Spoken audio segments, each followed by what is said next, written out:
Atëherë kam kënaqësinë që ta kemi zotëri Gens Kelmendin, I cili ka shënuar këtu edhe një hap gigant në fushën e mjekësisë me klinikat e tij këtu në Stuttgart. Mirë se erdhët. Mirë se u gjejmë.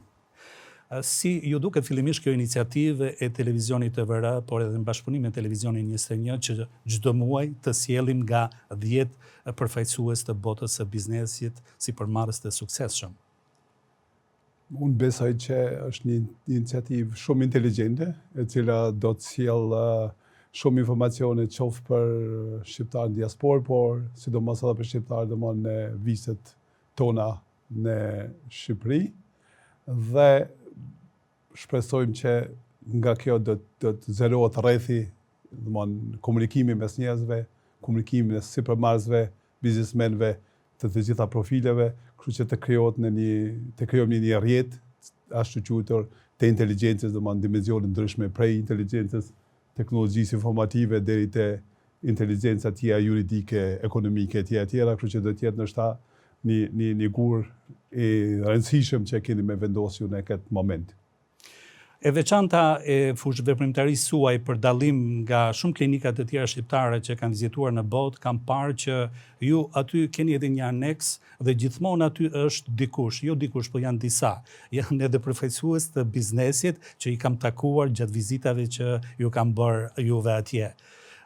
Faktikisht ju pyeta janë thjesht pacient dhe pash që doktor Gens Kelmendi faktikisht përveç mjekësisë kryen punën e një ure unifikimi ndërmjet energjisë të bashkëdhetarëve për të ndërvepruar. Prandaj ju përgëzoj. Faleminderit.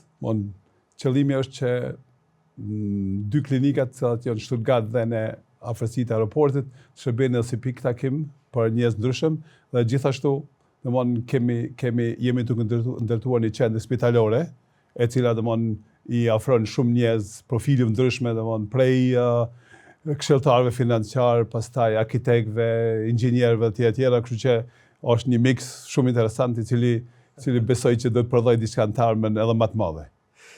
Vizion, eksperiencë, sukses. Ky është edhe slogani apo leitmotivi I Tryezës së 10. Vizioni juaj për të ardhur këtu në Gjermani dhe për të bërë këtë histori suksesi, ka qenë I vështirë në hapat e para fillimisht për ta menduar, pastaj për të futur në thellësinë e gjës dhe pastaj për të ndërtuar atë që ju po vini deri tek qendra spitalore. Ishte rrugë e pazakonshme, rrugë e vështirë, rrugë me përpjekje të mëdha. Para 35 vite kur kam dalë unë në Evropë, ka qenë kohë tjetër, kurse dëshira ka qenë gjithmonë që shkohet në fushat ku mund të krijohet diçka, ku mund të kuptohet bota pak më mirë, më shumë, ku ndoshta të kuptohet edhe qëllimi I jetës. Pastaj me kohën ka qenë gjithmonë tendenca, unë personalisht kam pasur edhe më shku në shkencë, në fushën e shkencës, po fati ka deshur më bë doktor, po dhe e kam edhe një djalë të vogël që thotë, "Ok, babi, mos qoftë se s'bën futboller, do të bëhem edhe unë doktor." Kështu që nuk është shumë edhe kjo, shumë e keqe që na ka ndodhur. Mirë po, ne gjithmonë jemi të interesuar që me kontribu, me punu, qoftë për këtu, pacientët në Gjermani, po edhe me shpërndar informacionin edhe te andeu jo. Ju pak a shumë I takoni asaj gjeneratës së sakrificës, apo që mund të quajmë pak a shumë edhe gjeneratës së ndryshimeve, edhe historike të kombëtare, ku janë sprovuar me luftën, me protestat, me sakrificat të ndryshme, por deri edhe te suksesi. Çfarë mendimi keni për djalin tuaj dhe gjeneratën e djalit tënd? Mendoni se gjeneratat e ardhshme këtu në diasporë do ta kenë po të njëjtën atë dashuri për të kontribuar për vendin e origjinës? Unë besoj që ne si prindër kemi bërë gjithçka që fëmijët tonë me fol gjuhën shqipe shumë mirë, ose s'pako me kuptu shumë mirë dhe me fol atë që mujnë.